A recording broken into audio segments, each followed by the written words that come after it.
Hello dear students, कैसे हैं आप लोग। उम्मीद करता हूं आप सब अच्छे होंगे। मैं दीपक कुमार स्वागत करता हूं आप सभी का डीके गुरु ट्यूटोरियल का ऑनलाइन क्रैश कोर्स में। आज टीचिंग एप्टीट्यूड का एक बहुत ही इंपॉर्टेंट टॉपिक को हम लोग यहां पे कवर करने जा रहे हैं। आपको बता दें, अगर आप इस वीडियो लेक्चर का पीडीएफ फाइल को प्राप्त करना चाहते हैं तो आप नीचे दिए गए व्हाट्सएप नंबर पे आप मुझसे संपर्क कर सकते हैं पीडीएफ फाइल के लिए। आज के इस लेक्चर में हम लोग कवर करने वाले हैं शिक्षण के स्तर या फिर कहें लेवल्स ऑफ टीचिंग को। एक बहुत ही इंपॉर्टेंट टॉपिक है ये यूजीसी नेट पेपर 1 का पहला यूनिट में, जिसको आज यहाँ पे हम लोग डिटेल में कवर करने वाले हैं। तो चलिए शुरू करते हैं आज का लेक्चर। अगर बात करें लेवल्स ऑफ टीचिंग का, तो शिक्षण के स्तर को 3 भागों में बांटा गया है। सबसे पहला जो लेवल है टीचिंग का वो है मेमोरी लेवल ऑफ टीचिंग, दूसरा है अंडरस्टैंडिंग लेवल ऑफ टीचिंग, तीसरा है रिफ्लेक्टिव लेवल ऑफ टीचिंग।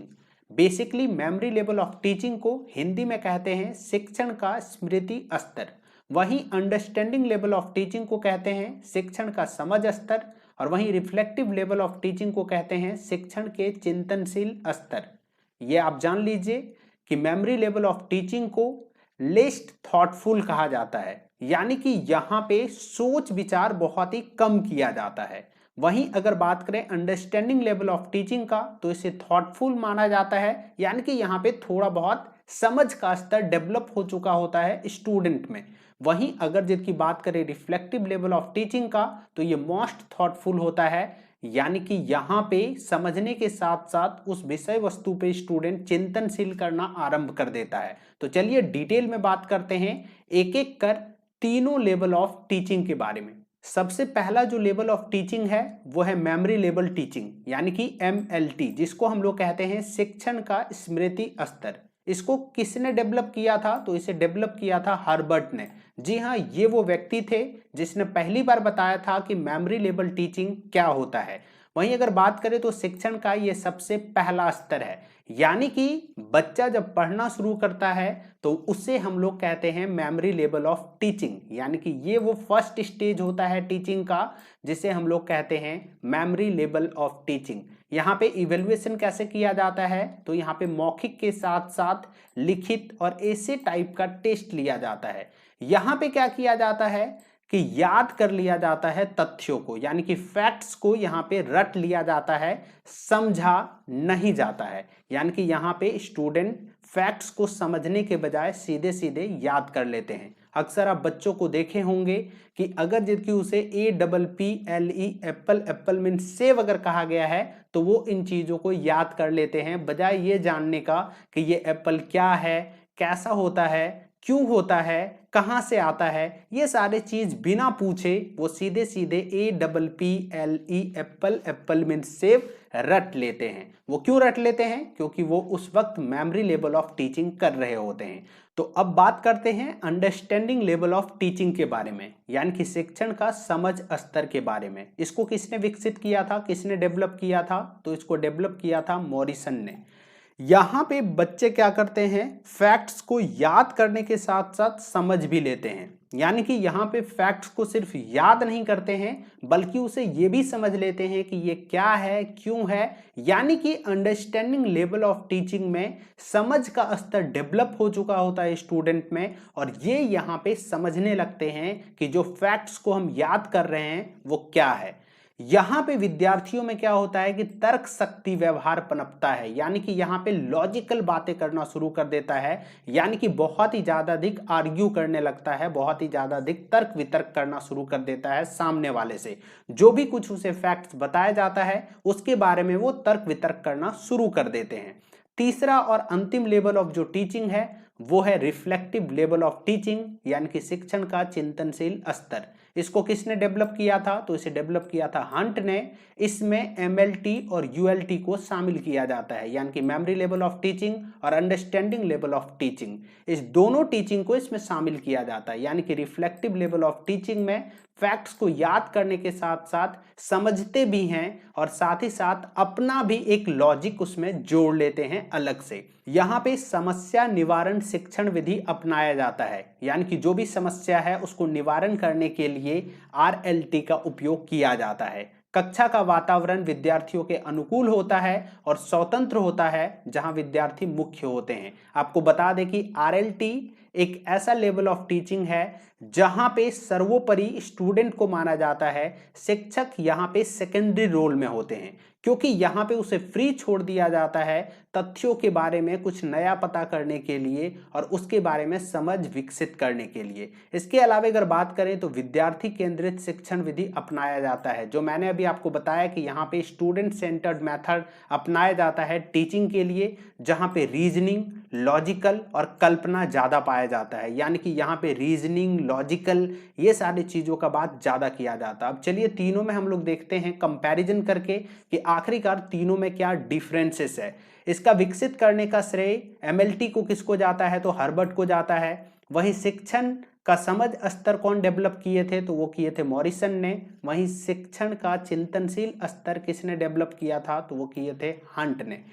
यहाँ पे शिक्षकों का भूमिका क्या होता है? जो शिक्षक कहेगा वही बच्चा करेगा, क्योंकि ये पहला लेवल ऑफ टीचिंग है। तो यहाँ पे स्टूडेंट कुछ भी नहीं करते हैं, जितना शिक्षक यहाँ पे कहेंगे उतना ही स्टूडेंट यहाँ पे कर पाते हैं। यूएलटी में क्या होता है? यहाँ पे बातों को समझने लगता है और प्रश्न पूछना शुरू कर देता है। यानी कि जो भी शिक्षक कहेंगे हर बात में हामी भरने के बजाय यहाँ पे सवाल पूछना शुरू कर देता है स्टूडेंट टीचर से कि ये क्यों है, ये कैसे है, ये कब हुआ, क्यों हुआ, ये सारे यहाँ पे सवाल करना शुरू कर देते हैं। कहाँ पे? तो यूएलटी में। वहीं आरएलटी में क्या होता है? यहाँ पे समस्याओं का निवारण स्वयं करता है। यानी कि यहाँ पे मुख्य कौन है? तो स्टूडेंट है। तो यहाँ पे जो भी प्रॉब्लम है उस प्रॉब्लम का निवारण स्वयं करता है। लेकिन यहाँ पे क्या है कि हेल्प कौन करते हैं? तो टीचर करते हैं। यहाँ पे शिक्षण पद्धति यानी कि शिक्षण मेथड, टीचिंग मेथड कौन सा अपनाया जाता है? तो यहाँ पे शिक्षक केंद्रित मेथड अपनाया जाता है, क्योंकि यहाँ पे स्टूडेंट बहुत ही छोटे होते हैं। यहाँ पे क्या है? यूएलटी में दोनों विधि अपनाया जा सकता है। स्टूडेंट का लेवल को देखते हुए कुछ स्टूडेंट यदि बहुत ज्यादा तेज तरार हैं तो उसके लिए यहाँ पे स्टूडेंट सेंटर्ड मेथड अपनाए जा सकते हैं। वहीं कुछ ऐसे भी स्टूडेंट होंगे जो अभी तक एमएलटी से थोड़े से ऊपर अगर आए हैं तो उसके लिए यहाँ पे शिक्षक केंद्रित विधि अपनाया जाता है। यानी कि यहाँ पे दोनों मेथड को यूज करके शिक्षक क्या करते हैं? टीचिंग प्रक्रिया करते हैं। यहाँ का यदि बात करें आरएलटी का, तो यहाँ पे विद्यार्थी केंद्रित विधि अपनाया जाता है, क्योंकि यहाँ पे स्टूडेंट को फ्री छोड़ दिया जाता है कि जाओ और जा करके आप समस्याओं का निवारण स्वयं करो। जहां पे आपको हेल्प की जरूरत होगा थोड़ा बहुत यहाँ पे हम आपको हेल्प कर देंगे। बच्चे यहाँ पे क्या करते हैं? जो याद करने दिया जाता है वो याद कर लेते हैं और उसे करके सुना देते हैं। बिना तर्क किए जो कह दिया जाता है वही यहाँ पे याद करके क्या करते हैं? टीचर को सुना देते हैं। वहीं पे यूएलटी में क्या होता है कि शिक्षक से तर्क वितर्क करता है। कौन? तो स्टूडेंट यहाँ पे तर्क वितर्क करना शुरू करता है। अगर जिसके टीचर कुछ भी होमवर्क दिया या फिर कुछ भी फैक्ट्स बता रहे हैं तो यहाँ पे तर्क वितर्क करना शुरू कर देते हैं। यहाँ पे क्या होता है कि लॉजिकल, रीजनिंग और इमेजिनेशन का उपयोग करते हुए समस्याओं का निवारण करने का प्रयास करता है। कौन? तो स्टूडेंट करता है। मैं आपको एक एग्जाम्पल बताता हूं इस तीनों के लिए, जो परफेक्ट एग्जाम्पल है। जब एक बच्चा एकदम छोटा होता है तो उसे अगर बता दिया जाता है कि ये तुम्हारी माँ है तो वो मान लेते हैं कि हाँ ये मेरी माँ है, बिना तर्क किए। लेकिन वही बच्चा जब थोड़ा सा बड़ा हो जाता है तब अगर यदि उसे बताया जाए कि ये तुम्हारी मासी है तो वो पूछने लगते हैं कि ये हमारी मासी क्यों है। तब जा करके उसके पापा बताते हैं कि मेरे साथ आज से 4 साल 5 साल पहले एक दुर्घटना हुई थी, अपनी वाइफ को बताते हुए। ये दुर्घटना के वजह से, चूंकि इनकी ये सिस्टर है, इस वजह से ये तुम्हारी मासी लगी। तो यहाँ पे क्या होता है कि यूएलटी में तर्क वितर्क करने लगते हैं बच्चे। वहीं अगर यदि आरएलटी में पहुंच जाए तो बच्चे याद करने के साथ साथ कि ये मेरी मासी है, तर्क वितर्क करने के साथ साथ क्या करते हैं? अपना एक लॉजिक जोड़ लेते हैं अलग से। ये लॉजिक जोड़ लेते हैं कि मेरे जो नाना है उसकी ये दूसरी बेटी है, इस वजह से ये मेरी मासी है। तो ये चीज आपको समझ में आया होगा इस एग्जाम्पल से कि एमएलटी और यूएलटी दोनों किसमें शामिल है? तो दोनों शामिल है आरएलटी में। वैसे मैं जो ये एग्जाम्पल लिया हूं ये मैं सिर्फ और सिर्फ समझाने के लिए लिया हूं, इसे बस यथावत आप समझने के लिए ही यूज करें।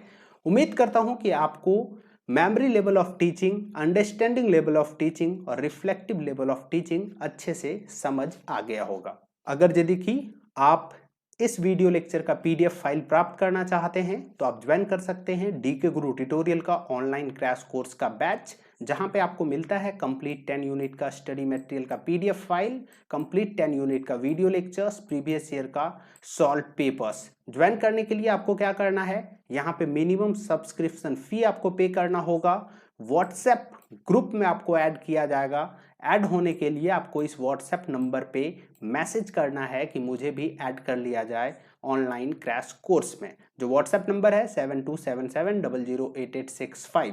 कैसा लगा आपको वीडियो मुझे कमेंट बॉक्स में जरूर बताएं। साथ ही साथ इस तरीके के वीडियोस के लिए और यूजीसी नेट पेपर 1 का कंप्लीट प्रिपरेशन के लिए आप मेरे चैनल को सब्सक्राइब करना ना भूलें।